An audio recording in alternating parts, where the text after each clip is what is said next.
Hello students, welcome to Gradex education. आज का जो हमारा टॉपिक है वो है विलेयता।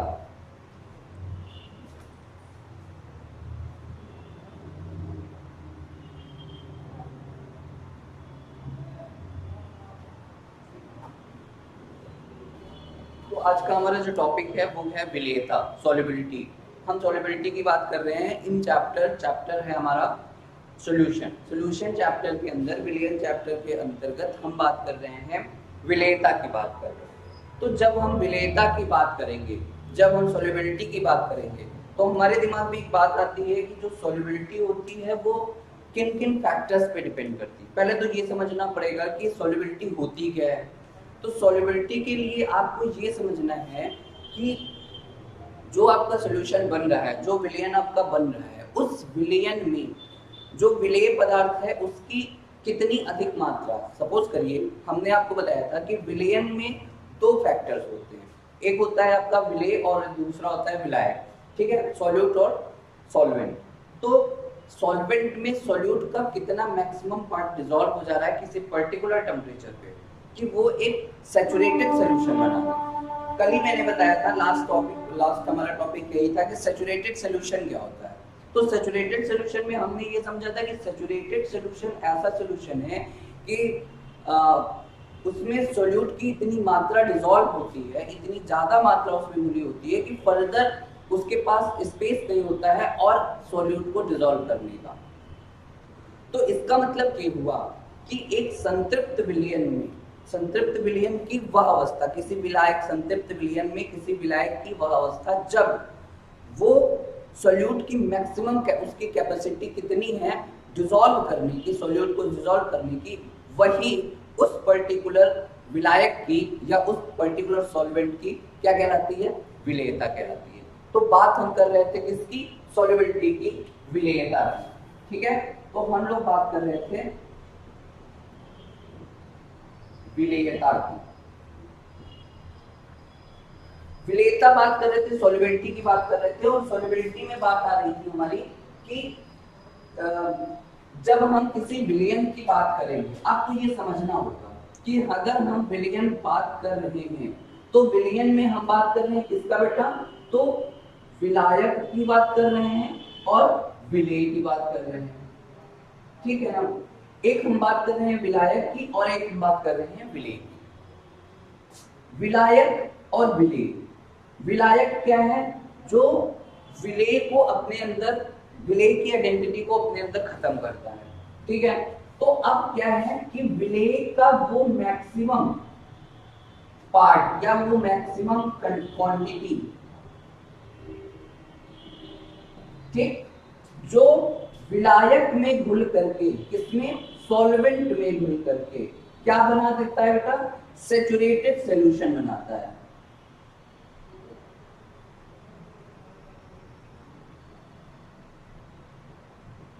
सैचुरेटेड सॉल्यूशन बनाए किसी फिक्स्ड टेम्परेचर पर या कांस्टेंट टेम्परेचर पर।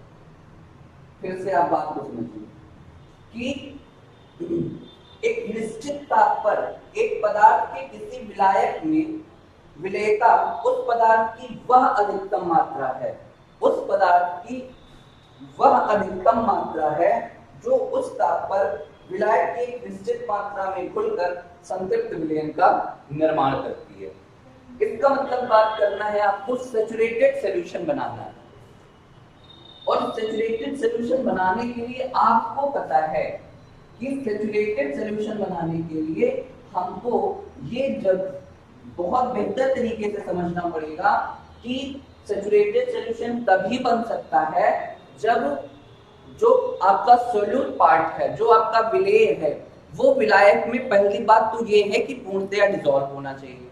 अगर पार्शियली डिसॉल्व हो रहा है तो हम सैचुरेटेड सॉल्यूशन की बात नहीं कर पाएंगे। There are lot of complications, वहां पे बहुत ज्यादा कॉम्प्लिकेशंस होंगे, फिर हमें फर्दर कुछ रूल्स और जानने होंगे।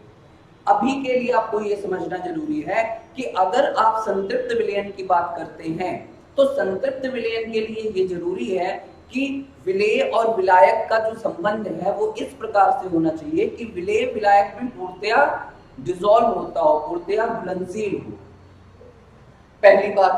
दूसरी बात क्या है कि विलेय पदार्थ की मात्रा, ठीक है, किसी निश्चित ताप पर, आप समझिए बात को, हम डिफिनेशन इसकी लिखते हैं,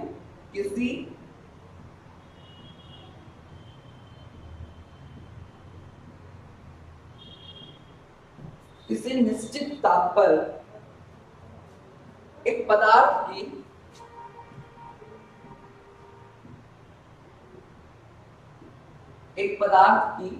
किसी निश्चित ताप पर एक पदार्थ की किसी विलायक में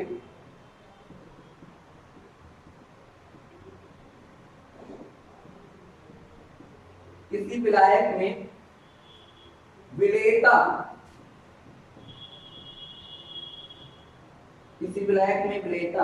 उस पदार्थ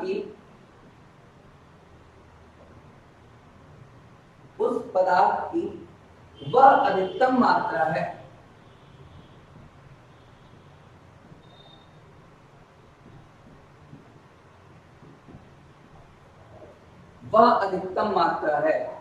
पदार्थ की वह अधिकतम मात्रा है जो उस ताप पर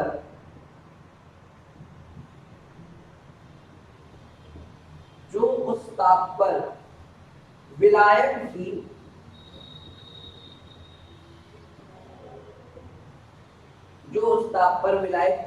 एक निश्चित मात्रा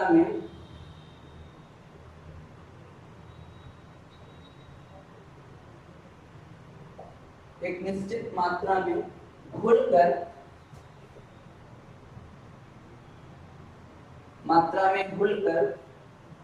एक संतृप्त विलयन का निर्माण करती है।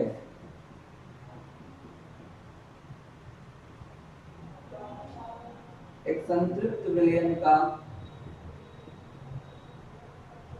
निर्माण करती है।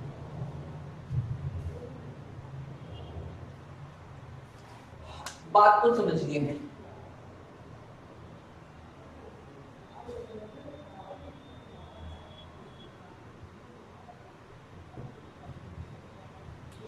पहले हम समझते हैं, पहले हम एक एक लाइन पे चलते हैं और उसको आसानी से समझते हैं। किसी निश्चित ताप पर मतलब क्या हुआ बेटा? कांस्टेंट टेम्परेचर, पहली कंडीशन। दूसरी कंडीशन, एक पदार्थ की विलायक में विलेयता, पॉइंट है विलायक में विलेयता, ठीक है। किसी पदार्थ की किसी विलायक में विलेयता उस पदार्थ की वह अधिकतम मात्रा है जो उस ताप पर, कौन से ताप पर? जो कांस्टेंट टेम्परेचर आप ले रहे हैं, जो उस ताप पर विलायक की एक निश्चित मात्रा में घुलकर एक संतृप्त विलयन का निर्माण करती है।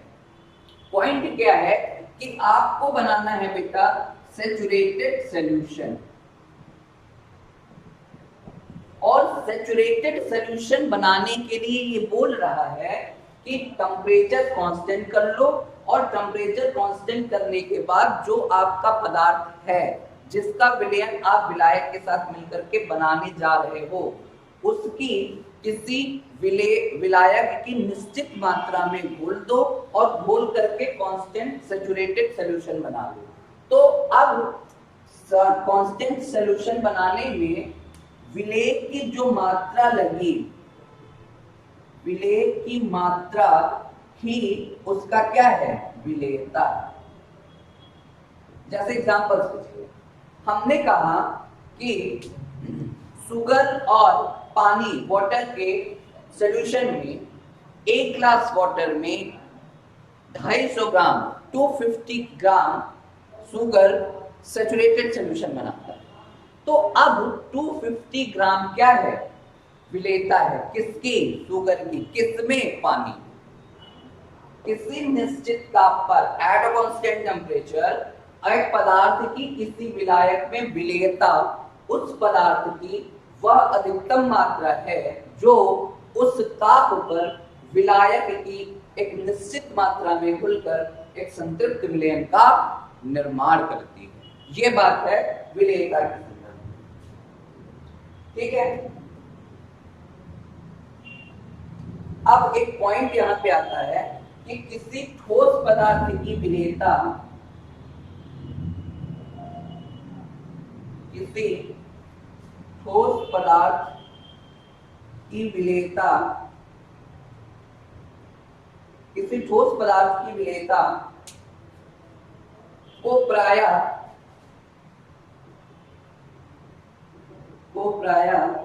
100 ग्राम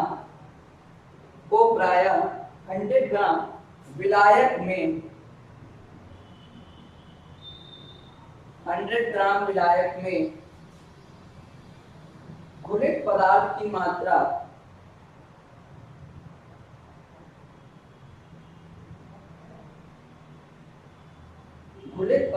मात्रा में व्यक्त किया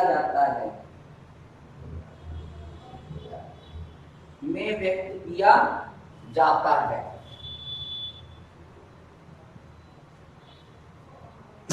बात को समझिए। अगर किसी ठोस पदार्थ की विलेयता की बात करेंगे, किसी ठोस पदार्थ के सॉल्युबिलिटी की बात करेंगे, तो ये कितने ग्राम में 100 ग्राम विलायक में घुलित पदार्थ की मात्रा को, मतलब 100 ग्राम अगर आपका विलायक है तो इसमें कितना विलेय पदार्थ घुला हुआ है, ये आपकी क्या होगी, उस पर्टिकुलर पदार्थ की विलेयता होगी बेटा। बात को समझिए। हमारे कहने का मतलब ये है कि जब भी आप सॉल्युबिलिटी की बात करेंगे तो आप ये कहेंगे कि एक निश्चित विलायक की मात्रा में विलेय का कितना भाग डिसॉल्व होकर के सैचुरेटेड सॉल्यूशन बना लेता है, यही उस पदार्थ की क्या है, विलेयता है। ठीक, आगे चलिए। अगला पॉइंट आता है कि ऐसे कौन कौन से फैक्टर हैं जो विलेयता को प्रभावित करते हैं। बहुत ही इंपॉर्टेंट कॉन्सेप्ट है और आपको ये समझना, बेहतर तरीके से समझना होगा कि क्या कौन कौन से ऐसे फैक्टर हैं जिन पर सॉल्युबिलिटी डिपेंड करती है। ओके, ठीक है। तो पॉइंट ये है कि ठोस की विलेयता को प्रभावित करने वाले कारक।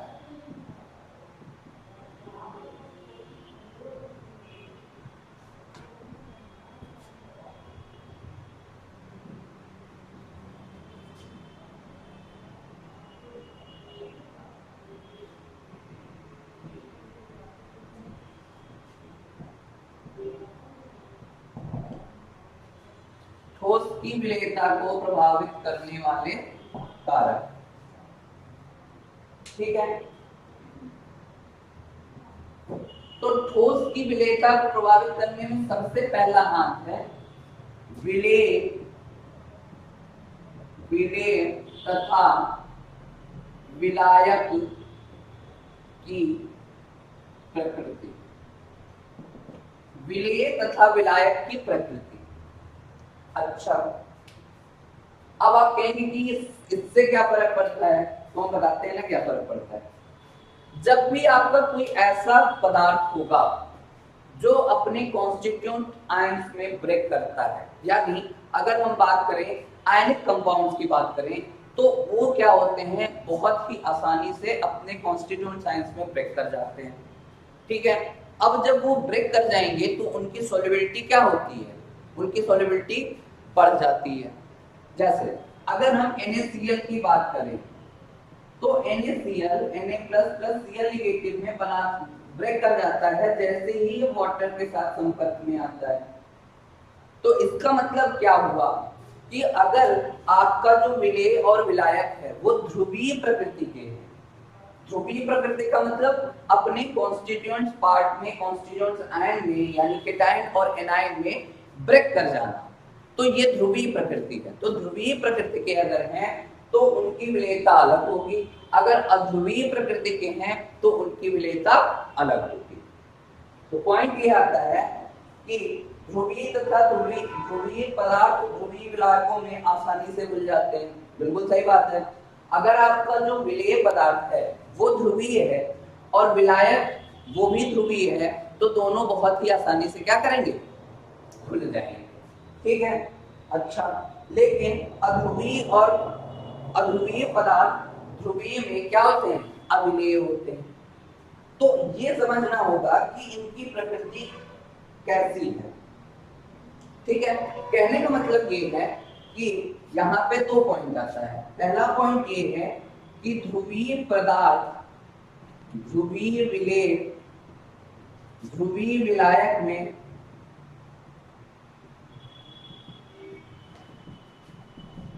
आसानी से घुल जाते हैं। ठीक है। और दूसरा पॉइंट ये है कि अध्रुवीय पदार्थ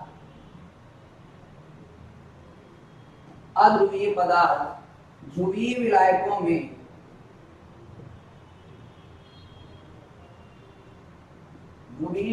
में आसानी से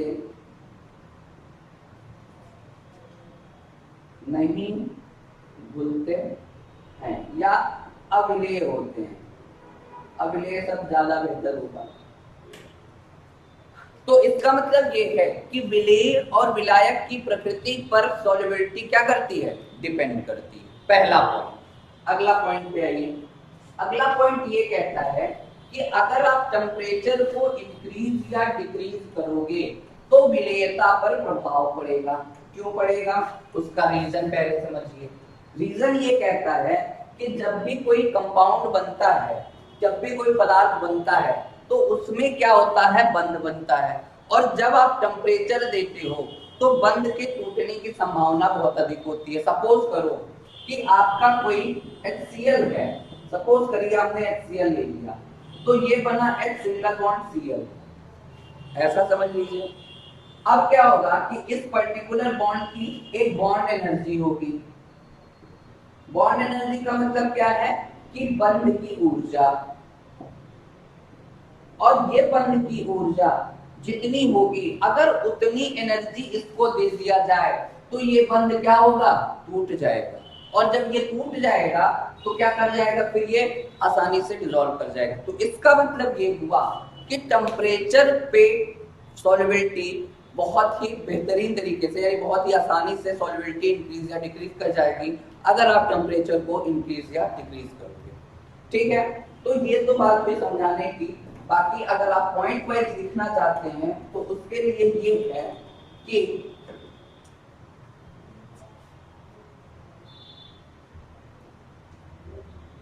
जब कोई पदार्थ, पहला पॉइंट ये है, टॉपिक क्या है? दूसरा पॉइंट ये है कि टेम्परेचर यानी ताप।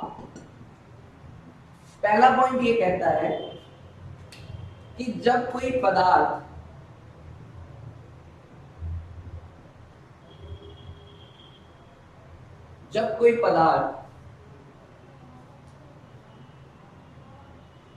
ऊष्मा उत्सर्जन के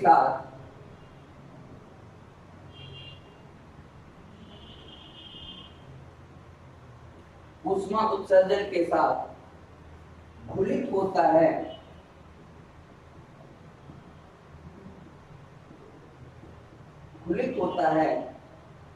तो ताप में वृद्धि होने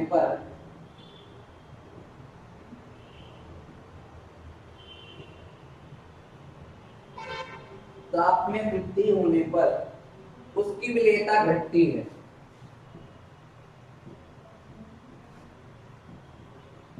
उसकी विलेयता घटती। दूसरा पॉइंट, जब कोई पदार्थ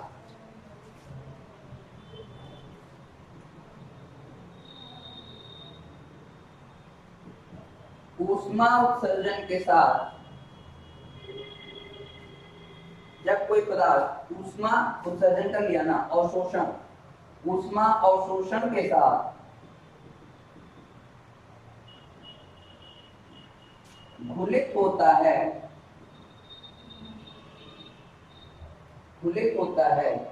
तो ताप में वृद्धि करने पर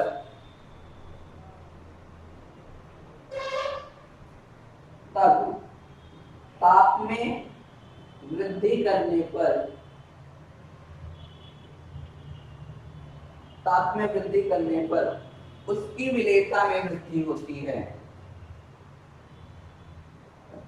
उसकी विलेयता में वृद्धि होती है।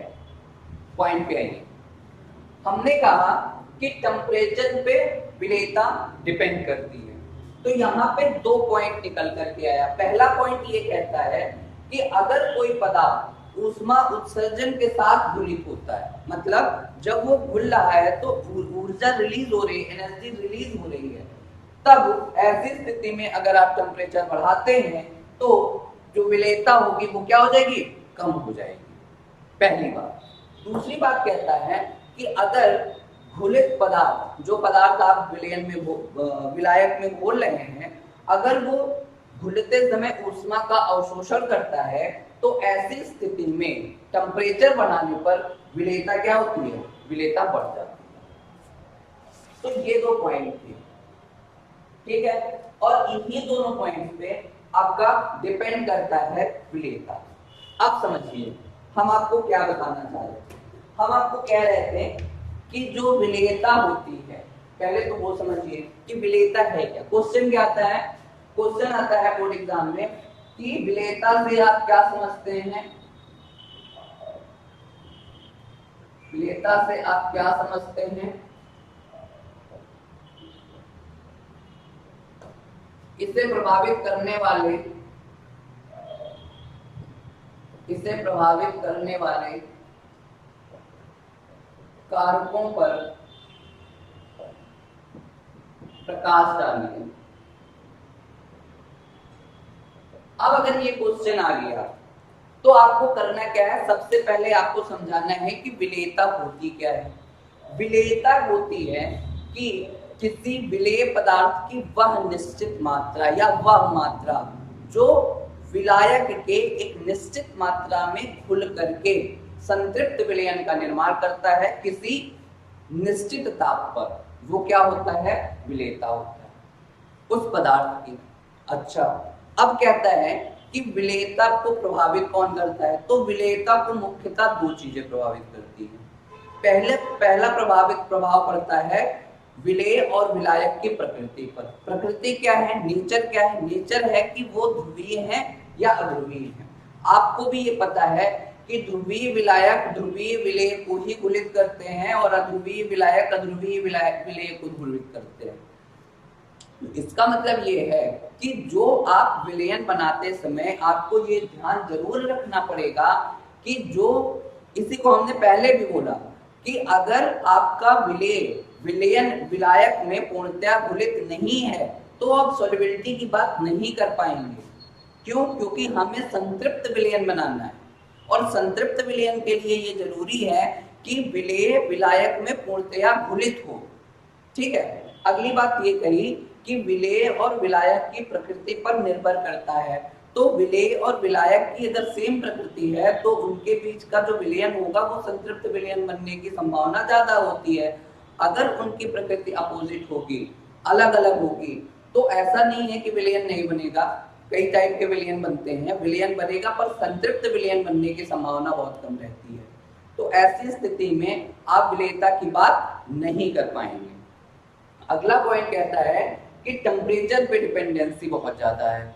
तो अगर आप टेम्परेचर को वैरी कराते हो, टेम्परेचर घटता बढ़ता है, तो विलेयता अपने आप से घटती बढ़ती जाती है। जैसे इन्होंने कहा कि अगर कोई ऐसा विलेय पदार्थ है जो घुलते समय ऊर्जा का उत्सर्जन करता है, ऊर्जा रिलीज होती है, तो क्या होगा कि ऐसी स्थिति में जब आप टेम्परेचर बढ़ाओगे तो उसकी विलेयता क्या हो जाएगी, घट जाएगी।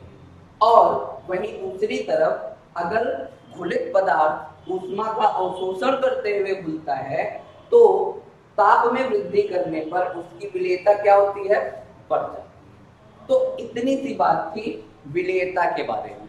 विलेयता क्या होती है, विलेयता किन किन कारकों पर निर्भर करती है, ये आपको हमने बताया। अगला पॉइंट जो आता है वो आता है विलेयता कर या विलेयता वक्र। पॉइंट बहुत अच्छा है, इसे समझना बहुत जरूरी है, यहां से क्वेश्चन जरूर बनता है।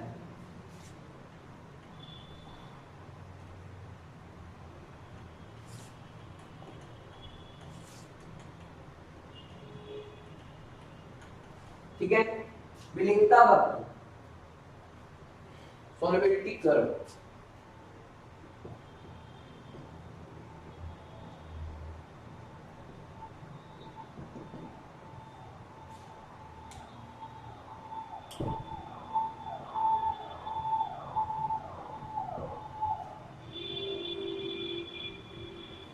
विलेयता वक्र क्या है?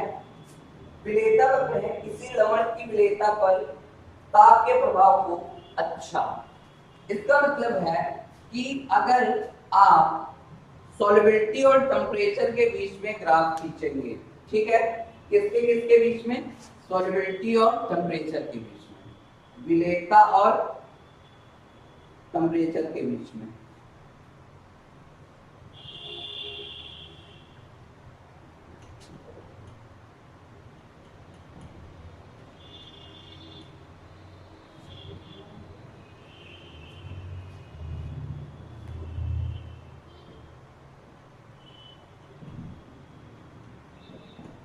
सॉल्युबिलिटी, अगर आप टेम्परेचर और सॉल्युबिलिटी की बात करेंगे तो इसको जो कर्व बनेगा, ये जो वक्र होगा, इस वक्र को हम विलेयता वक्र कहेंगे। विलेयता वक्र कहेंगे कब? जब सॉल्युबिलिटी और टेम्परेचर के बीच में ग्राफ बनेगा।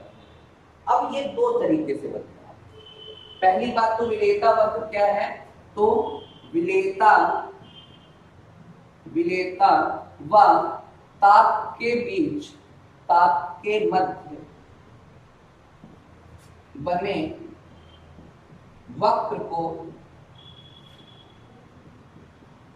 विलेयता वक्र कहते हैं। पहला पॉइंट।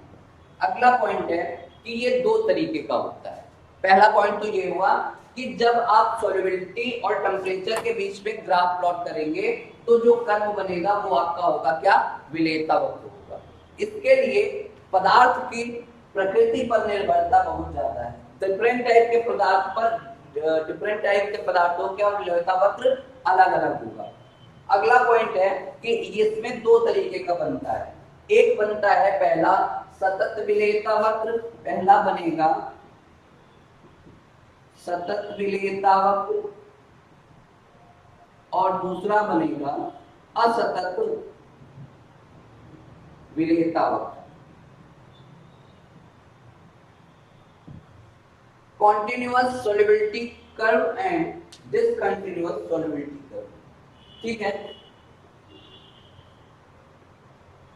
अब ये तो बात समझ में आई नहीं है कि अगर कर्व आपका कंटिन्यूअस चल रहा है, जो मैथमेटिक्स के स्टूडेंट होंगे जिन्होंने लिमिट कंटिन्यूटी डिफरेंशिएबिलिटी वाला चैप्टर पढ़ा होगा, उनको ये पता होगा कि कंटिन्यूअस कर्व क्या होता है और डिसकंटिन्यूअस कर्व क्या होता है। कंटिन्यूअस कर्व में क्या होगा कि कर्व आपका कहीं ब्रेक नहीं करेगा, और जो डिसकंटिन्यूअस कर्व होगा उसमें क्या होगा कि जो कर्व होगा वो आपका ब्रेक करके चलेगा। तो इसका मतलब क्या है कि कंटिन्यूअस कर्व और डिसकंटिन्यूअस कर्व किस पे निर्भर करेगा? तो ये उनकी विलेयता पर निर्भर करेगा, विलेयता के साथ साथ ताप पर निर्भर करेगा। कभी कभी ऐसा होता है कि टेम्परेचर बढ़ाने पर विलेयता बढ़ गई, टेम्परेचर घटाने पर विलेयता घट गई। तो ये डिपेंड करेगा कि आपका विलेय पदार्थ की प्रकृति कैसी है। तो आपको ये पूरा हुआ सॉल्युबिलिटी का कॉन्सेप्ट। सॉल्युबिलिटी क्या है, सॉल्युबिलिटी किन किन कारकों पर निर्भर करती है और सॉल्युबिलिटी कर्व क्या होता है, ये हमने आपको बताया। आपको करना ये है कि आपको केवल और केवल इस पे फोकस करना है। थ्योरेटिकल पार्ट जो है वो आप पढ़ेंगे और बाकी आप विलेयता वक्र देखेंगे, विलेयता कर्व देखेंगे कि किस तरीके के क्वेश्चंस वहां पे पूछे गए हैं। ज्यादा टफ नहीं पूछे जाते हैं, फिर भी कभी कभी सॉल्युबिलिटी कर्व पर एक क्वेश्चन बन जाता है, ठीक है। तो आप उसे देखिए, बाकी नेक्स्ट क्लास में हम इससे आगे की स्टडी करेंगे, ठीक है। आज के लिए इतना ही। Thank you very much.